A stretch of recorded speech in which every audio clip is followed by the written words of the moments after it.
Baik, salam sejahtera untuk kita semua dan kembali lagi pada video pembelajaran geografi untuk kelas 7 SMP.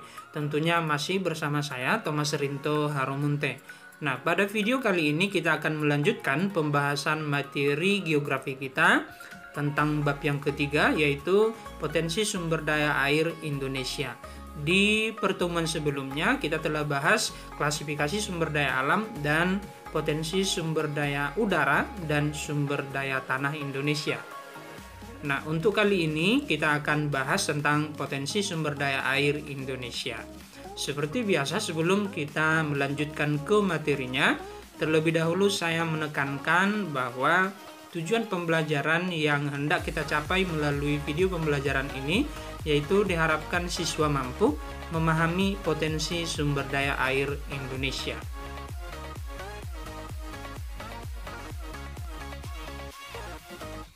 Potensi sumber daya air Indonesia. Nah, air telah menjadi kebutuhan utama, kebutuhan dasar bagi setiap penduduk di Indonesia.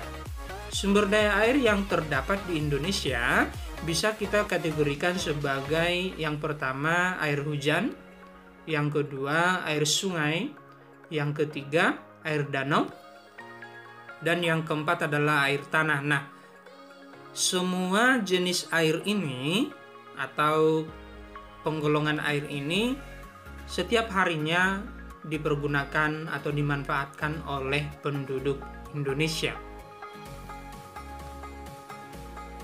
Kita bahas yang pertama, air hujan. Indonesia yang berada di daerah sekitar Khatulistiwa atau lebih tepatnya di daerah lintang tropis begitu ya. Kita tahu bahwa Indonesia terletak di 6 derajat lintang utara sampai 11 derajat lintang selatan. Artinya berada di lintang tropis di mana suhu udara sepanjang tahun tinggi begitu ya. Nah, karena suhu udara itulah mengakibatkan Indonesia memiliki curah hujan yang tinggi. Di sisi lain, Indonesia yang memiliki laut yang cukup luas juga turut mendukung tingginya tingkat curah hujan di Indonesia begitu ya. Nah, tingkat curah hujan yang tinggi sepanjang tahun terutama yang dialami daerah Sumatera, Jawa Barat, Kalimantan, Papua ya, telah dimanfaatkan penduduk Indonesia untuk mengairi atau mengirigasi lahan pertanian dan lahan perkebunan. Air hujan di Indonesia juga menjadi sumber utama bagi air sungai ya yang ada di Indonesia. Mengingat bahwa sebagian besar jenis sungai di Indonesia adalah sungai hujan. Sungai hujan artinya sungai yang sumber airnya berasal dari air hujan.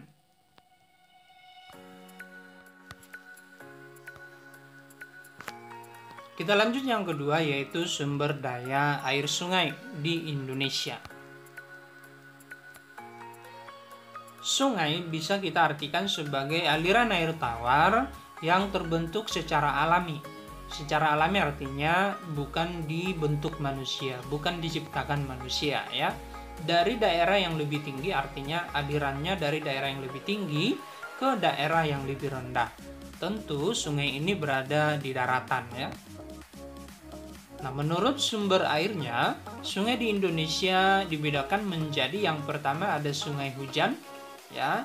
Sungai hujan ini artinya sungai yang sumber airnya berasal dari air hujan. Sebagian besar sungai-sungai di Indonesia merupakan sungai hujan, yang artinya air sungai tersebut berasal dari air hujan. Meskipun memang di bagian hulu sungai terdapat sumber air dari mata air, katakanlah mata air pegunungan. Kita tahu juga bahwa sumber air dari mata air itu adalah dari air hujan juga. Air hujan yang meresap ke dalam tanah ya di pegunungan, kemudian tersimpan di dalam tanah dan keluar secara perlahan melalui mata air di pegunungan begitu ya. Nah, lalu yang kedua adalah sungai campuran. Sungai campuran artinya sumber airnya selain berasal dari air hujan juga bersumber dari es yang mencair. Nah, ini berada di Papua ya. Hanya berada di Papua, mengingat bahwa Pegunungan Jayawijaya puncaknya sudah diselimuti oleh es, dan es di sana ketika mencair masuk ke badan sungai akan turut menambah air sungai tersebut. Nah, di sisi lain juga ketika terjadi hujan di sekitar badan sungai ataupun di sekitar daratan kiri kanan sungai, airnya akan masuk ke dalam sungai. Air hujannya akan masuk ke dalam sungai, sehingga memang sungai tersebut sumber airnya selain dari es yang mencair juga dari air hujan. Makanya kita sebut sebagai sungai campuran. Contohnya adalah Sungai Digul dan Sungai Membramo di Papua, yang mana sumber airnya selain berasal dari es yang mencair dari Pegunungan Jayawijaya, juga berasal dari air hujan yang terjadi di Papua, begitu ya.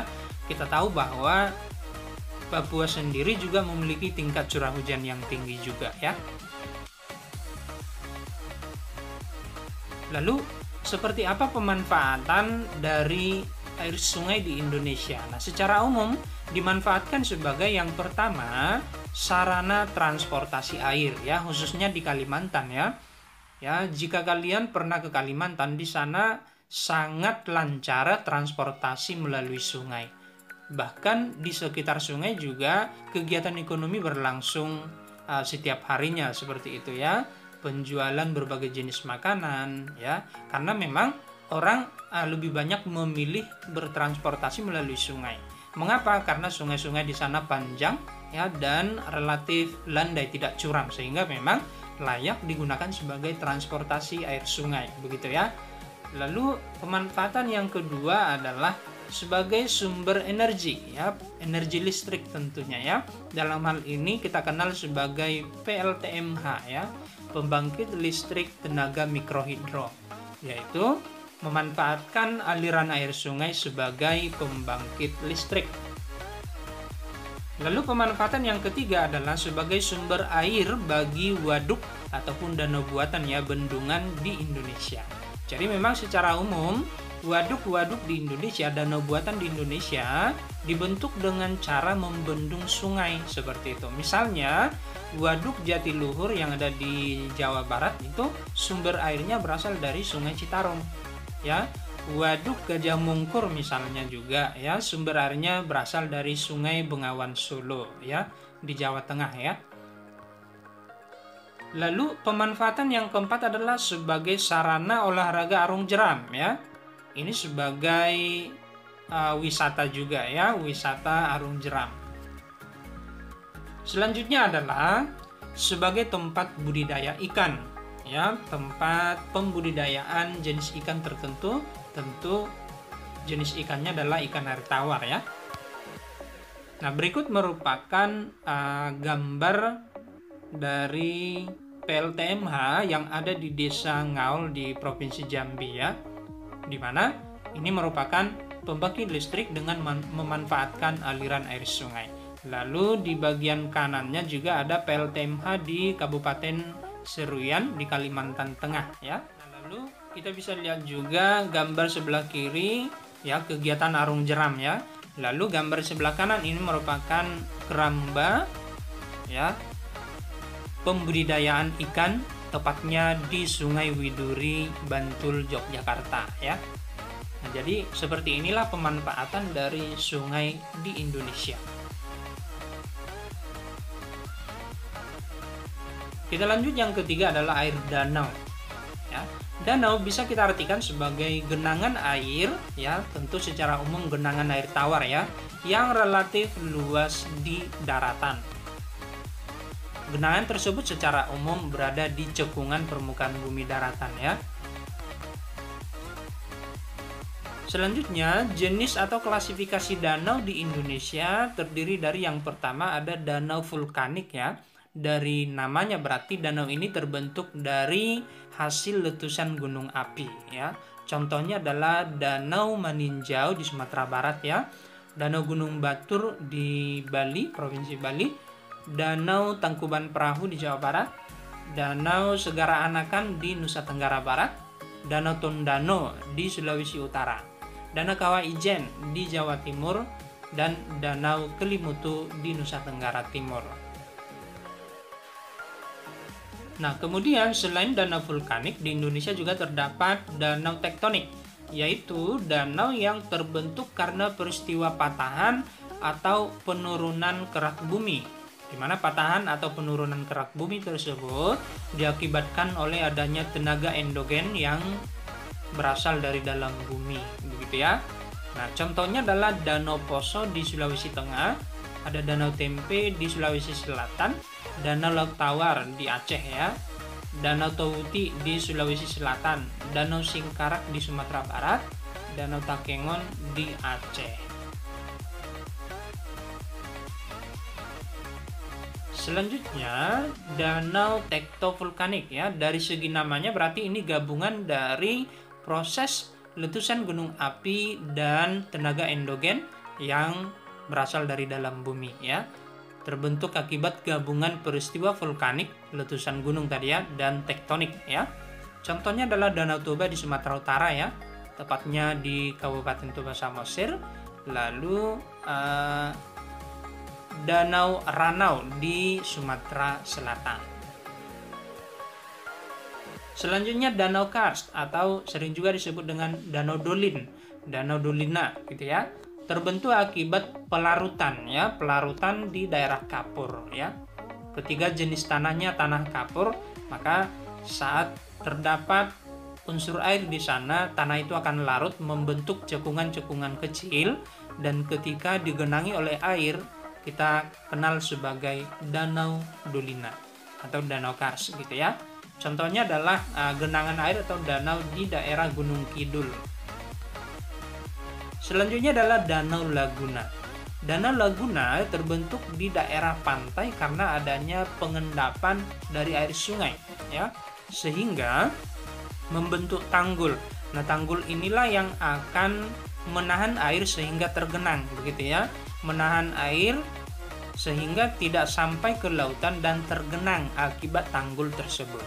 Genangan air tersebut kita kenal sebagai Danau Laguna gitu ya. Contohnya Danau Laguna di pantai selatan Jawa, Danau Laguna di Ternate, Danau Laguna di pantai barat Sumatera. Yang terakhir adalah danau buatan atau waduk ya, sering juga kita kenal sebagai bendungan. Dari segi namanya berarti danau ini dibentuk oleh manusia, diciptakan oleh manusia dengan tujuan tertentu. Secara umum, danau buatan ini dibentuk manusia untuk tujuan yang pertama sebagai pembangkit listrik tenaga air, PLTA ya, secara umum PLTA. Lalu tujuan yang kedua adalah sebagai sumber irigasi bagi pertanian atau perkebunan yang ada di sekitar waduk tersebut. Sekali lagi, waduk atau danau buatan secara umum dibentuk dengan cara membendung sungai ya. Contohnya adalah Waduk Jatiluhur di Jawa Barat ya, Waduk Cirata di Jawa Barat juga, Waduk Siguling di Jawa Barat, Waduk Karangkates di Jawa Timur ya. Kemudian ada Waduk Semper di Jawa Tengah, Waduk Gajah Mungkur di Jawa Tengah ya. Ada lagi Waduk Lausimeme di Deli Serdang ya, di Sumatera Utara. Ada Waduk Sigura-gura di Kabupaten Toba Samosir, Sumatera Utara juga ya. Lalu seperti apa pemanfaatan dari danau-danau di Indonesia? Secara umum, danau di Indonesia dimanfaatkan yang pertama sebagai sarana transportasi air ya, terutama menuju pulau atau menuju daratan yang ada di tengah danau misalnya ya. Kalau kita ingin berlibur ke Danau Toba lah misalnya ya, atau ke Pulau Samosir ya, kita bisa memilih melalui jalur air ya, transportasi Danau Toba sendiri ya. Kemudian selain sebagai sarana transportasi air, danau juga dimanfaatkan di Indonesia sebagai tempat budidaya ikan air tawar. Jadi ketika kita sudah pernah ke Danau Toba misalnya, di sepanjang pinggiran danau kita akan lihat di sana tersedia berbagai keramba atau jaring ya, jaring yang di sana dibudidayakan ikan gitu ya, ikan air tawar ya. Selanjutnya dimanfaatkan juga sebagai sumber air kebutuhan rumah tangga ya, tentunya bagi penduduk yang tinggal di sekitar danau ya. Lalu pemanfaatan yang keempat yaitu sebagai pembangkit listrik tenaga air ya, berupa bendungan tadi ya. Bendungan itu selain dijadikan sebagai pembangkit listrik tenaga air, juga dijadikan sebagai sumber irigasi bagi pertanian, perkebunan yang ada di sekitar waduknya, yang ada di sekitar danaunya ya. Sama juga dengan danau-danau alami atau danau yang terbentuk secara alami, bisa juga dijadikan sebagai sumber irigasi atau pengairan lahan pertanian yang ada di sekitar danau alami tersebut. Nah, inilah pemanfaatan dari danau di Indonesia. Kita bahas yang terakhir yaitu air tanah ya. Air tanah bisa kita artikan sebagai air yang tersimpan di dalam tanah ya, dan dapat keluar secara perlahan melalui mata air di pegunungan. Sumber air tanah secara umum berasal dari air hujan yang meresap ke dalam tanah dan disimpan di dalam tanah. Jika di pegunungan, air tanah ini dapat keluar tadi melalui mata air gitu ya. Tentu keluarnya air dari mata air secara perlahan ya. Ketika hutannya masih lestari, biasanya mata air itu akan keluar secara perlahan. Sebaliknya, jika hutannya sudah rusak, maka tidak mampu lagi menahan atau menyimpan air, sehingga mata air akan mengering begitu.